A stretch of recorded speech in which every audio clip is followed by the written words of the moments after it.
Hello students, आज हम NCERT read करेंगे लाइन टू लाइन। यूनिट है हमारा 8th, कोशिका जीवन की इकाई 11th क्लास का है। बहुत ही सिंपल सा है। Let's we start. यहाँ पे ये जो लिखा है वो इतना हाईलाइट नहीं करना अपन को, डायरेक्ट हम यहाँ से पढ़ने हैं कि जीव जीव कहलाते हैं और निर्जीव जीव नहीं हो सकते। इसके लिए रीज़न क्या है?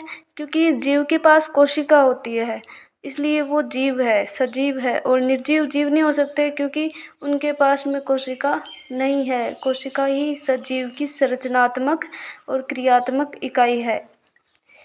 यहाँ पे लिखा है कि कोशिका ही मूलभूत से संरचनात्मक व क्रियात्मक इकाई है। ओके, इसका कारण क्या है कि जीव की आधारभूत इकाई जीव कोशिका की उपस्थित व अनुपस्थित है। जीव में कोशिका उपस्थित होती है और निर्जीव में कोशिका उपस्थित नहीं होती है। सभी जीवधारी कोशिकाओं से बने होते हैं। पता है आपको कि सब में जो जीव है, सजीव है, उनमें कोशिका प्रेजेंट होती है। इनमें से कुछ जीव एक कोशिका से बने होते हैं जिनको एक कोशिकीय जीव कहलाते हैं, जैसे जीवाणु हो गया, अमीबा हो गया इसके एग्जाम्पल। जबकि दूसरे हमारे जैसे अनेक कोशिकाओं से मिलकर बने होते हैं, इनको बहुकोशिकीय जीव कहते हैं, जैसे पादप और जंतु, प्लांट्स और एनिमल्स। अब की कोशिका क्या है? कोशिकीय जीवधारी फर्स्ट में है कि स्वतंत्र अस्तित्व यापन, मतलब स्वतंत्र जीवन यापन। जीवन यापन मतलब कोशिका का स्वतंत्र जीवन यापन संभव है। दूसरा है कि जीवन के सभी आवश्यक कार्य करने में सक्षम होते हैं। कोशिका ऐसी चीज है कि जो उसका स्वतंत्र जीवन यापन है। एक कोशिका है तो भी वो जिंदा रह सकती है, और बहुत सारी कोशिका है तो भी वो मतलब जिंदा रह सकती है, और ये सभी आवश्यक कार्य करने में सक्षम होती है। अगर सिंगल कोशिका है तो भी वो अपने सारे फंक्शन कर सकती है, जैसे श्वसन हो गया, उत्सर्जन हो गया, रेस्पिरेशन हो गया। कोशिका के बिना किसी का भी स्वतंत्र जीव अस्तित्व नहीं हो सकता। अगर किसी के पास कोशिका नहीं है तो वो निर्जीव है, वो जीव नहीं हो सकता, उसका जीवन यापन संभव नहीं हो सकता।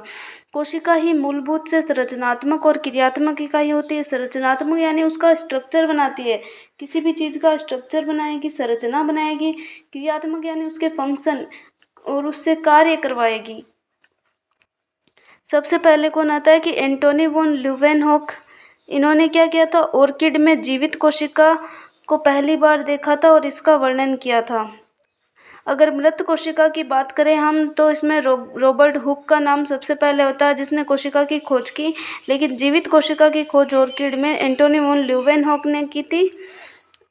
और उसके बाद में क्या था, ये ऑर्किड रॉबर्ट ब्राउन ने केंद्रक की खोज की थी ऑर्किड में। जीवित कोशिका एंटोनी वॉन ल्यूवेक ने पहली बार कोशिका को देखा, यहाँ पे जीवित कोशिका को देखा, उसके लिए थोड़ा रॉबर्ट ब्राउन ने बाद में केंद्रक की खोज की, किसमें की थी? ऑर्किड में। ओके, सूक्ष्मदर्शी की खोज के बाद में, इनके सुधार के बाद फ्रेंच कॉन्ट्रास्ट और इलेक्ट्रॉन सूक्ष्मदर्शी द्वारा कोशिका की विस्तृत संरचना का अध्ययन संभव हो सका। बाद में कोशिका तो बहुत छोटी है तो उसको देखने के लिए सूक्ष्मदर्शी चाहिए होंगे, तो सूक्ष्मदर्शी की खोज की, और इसमें मतलब इलेक्ट्रॉन सूक्ष्मदर्शी की खोज हुई। तो इसकी क्या होती है? आवर्धन क्षमता बहुत अधिक होती है और बहुत अधिक मैग्निफिकेशन पावर होती है, और रिजोल्यूशन पावर बहुत ज़्यादा स्पष्ट दिखाती है वो, और बहुत ज़्यादा बड़ा दिखाती है कोई भी छोटी से छोटी चीज़ को भी। अब हमारा आता है कोशिका सिद्धांत। तो कोशिका सिद्धांत किसने दिया था? सबसे पहले दो वैज्ञानिक थे, स्लाइडेन और स्वान। 1838 और 1839 में दिया था। दोनों ने मिलकर जो सिद्धांत दिया था उसी को कोशिका सिद्धांत बोलते हैं। तो 1838 में स्लाइडेन आया था। ये क्या है कि जर्मनी के वनस्पति वैज्ञानिक मैथियस स्लाइडेन, ये वनस्पति वैज्ञानिक है, ने बहुत सारे पौधों के अध्ययन के बाद बताया कि ये पौधे विभिन्न प्रकार की कोशिकाओं से मिलकर बने होते हैं जो पौधों में ऊतकों का निर्माण करते हैं। इसने इतना ही बताया कि जो जर्मनी के वनस्पति वैज्ञानिक मैथियस स्लाइडेन ने बहुत सारे पौधों का अध्ययन किया, वनस्पति शास्त्री था ये। इसके बाद इन्होंने बताया कि ये पौधे विभिन्न प्रकार की कोशिकाओं से मिलकर बने होते हैं जो पौधों में ऊतकों का निर्माण करते हैं। बहुत सारी कोशिकाएं मिलकर ऊतक बनाती हैं, तो मतलब पौधे बहुत सारी कोशिकाओं से मिलकर बने होते हैं और ये उनमें ऊतकों का निर्माण करते हैं। ओके, और इसी समय मतलब 1839 में कौन आया? स्वान आया था, ब्रिटिश प्राणी शास्त्री। ये जूलॉजिस्ट था वैसे तो, लेकिन इसने क्या बताया कि विभिन्न जंतु कोशिकाओं के अध्ययन के बाद बताया कि कोशिकाओं के बाहर एक पतली परत मिलती है, जिसे आजकल हम क्या कहते हैं, जीव द्रव्य। कोशिका के बाहर एक लेयर होती है जिसको जीव द्रव्य बोलते हैं, कोशिका झिल्ली बोलते हैं, बायोलॉजिकल मेम्ब्रेन बोलते हैं। इस वैज्ञानिक ने पादपों में, इसने और क्या अध्ययन किया, इसने पादपों पे भी अध्ययन किया। ये जूलॉजिस्ट था लेकिन इसने पादपों पे भी अध्ययन किया। पादपों ऊतकों के अध्ययन के बाद पाया कि पादप कोशिकाओं में कोशिका भित्ति मिलती है, जो इसकी विशेषता है। इसने प्राणियों में क्या बताया कि उनके चारों ओर कोशिका झिल्ली होती है, लेकिन पादपों में क्या होती है, कोशिका भित्ति होती है। और ये इसकी विशेषता है कि पादपों की स्पेशलिस्ट विशेषता क्या है कि इसमें कोशिका भित्ति पाई जाएगी सेल के चारों ओर। उपरोक्त आधार पर स्वान ने अपनी परिकल्पना रखते हुए बताया कि प्राणियों और वनस्पतियों का शरीर कोशिकाओं और उनके उत्पाद से मिलकर बना होता है। कोशिकाओं और उनके उत्पाद से मिलकर बना होता है। ठीक है। स्लाइडेन व स्वान ने संयुक्त रूप से कोशिका सिद्धांत को प्रतिपादित किया। हमने पढ़ लिया कि स्लाइडेन और स्वान ने संयुक्त रूप से दोनों ने मिलकर कोशिका सिद्धांत को दिया था।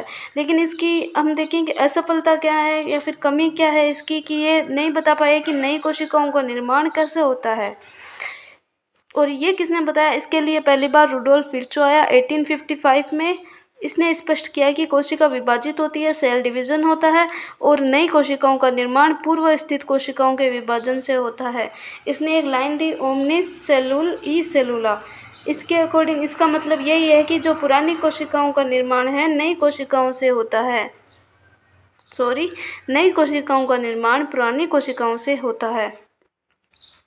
इन्होंने स्लाइडेन व स्वान की परिकल्पना को रूपांतरित किया। उन्होंने पूरा उसी को देख के उसी को मॉडिफाई करके ये कोशिका सिद्धांत दिया है, नया कोशिका सिद्धांत। इसको आधुनिक कोशिका सिद्धांत कहते हैं। और वर्तमान समय के परिप्रेक्ष्य में कोशिका सिद्धांत निम्नवत है। और वर्तमान के अकॉर्डिंग कोशिका सिद्धांत क्या है कि सभी जीव कोशिका व कोशिका उत्पाद से बने होते हैं। ठीक है।